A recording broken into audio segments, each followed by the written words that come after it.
तर हा आहे गौरीगंगा च्या वरती पूल. रिस्की वाटते.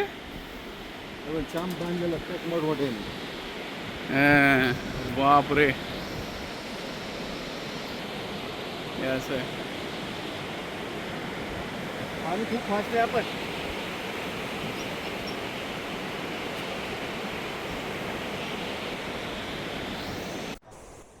तर हे आता तुम्ही बघाल तर आम्ही जात आहोत इकडे. एक सेरा म्हणून गाव आहे, तिकडे गरम पाण्याची कुंड आहेत. तर ते बघायला मुख्य रस्त्यापासून थोडंसं मला वाटतं 50 मीटर आहे. आणि गरम पाण्याच्या कुंड आपण बघूया कसं काय ते.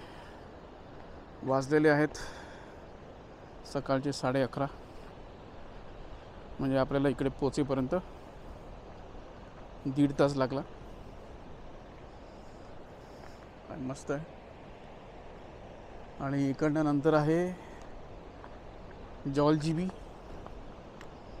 आणि जॉलजिबीच्या नंतर धारचुला. टोटल इकडनं 70 किलोमीटर आहे ते.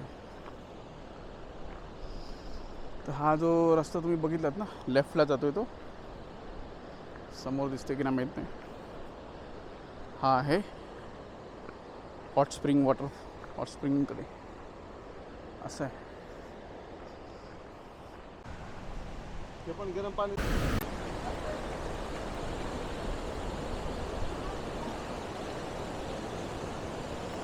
एकदम गार पाणी आहे आपल्याला. म्हणजे त्याच्यामध्ये पाय पण ठेवता येणार नाही.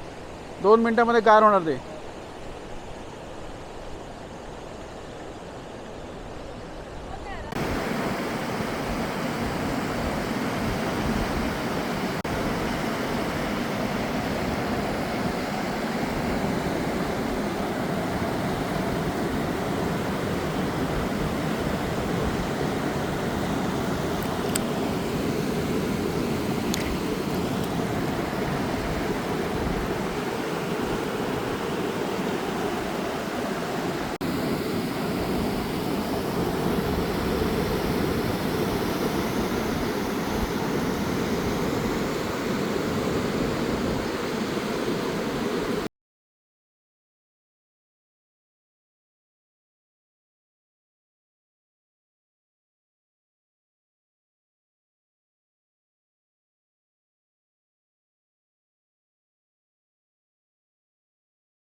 बघा इकडनं उगम स्थान आहे त्याचं, इकडनं ते चालू होतंच स्रोत पाण्याचं.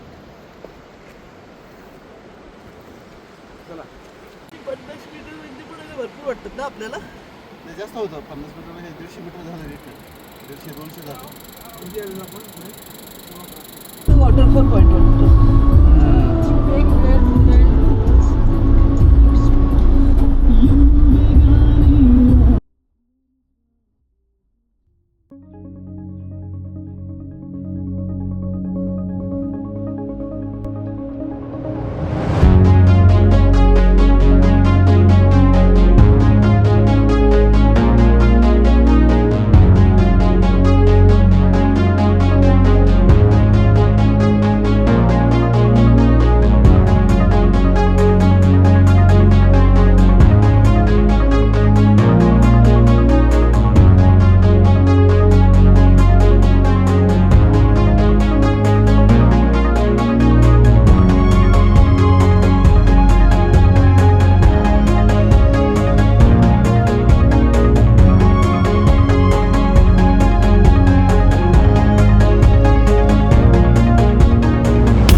तर नमस्कार मंडळी, आणि आता बरोबर वाजलेले आहेत 1:15 सव्वा वाजले आहेत. तर आम्ही 10 वाजता जे निघालेलो इकडनं आपलं मुन्सियारीपासनं, ते आता आम्ही 1 वाजला आम्हाला, म्हणजे 3, 10, 11, 12, 1, 3 तास लागले आम्हाला जॉलजिबीला पोचायला.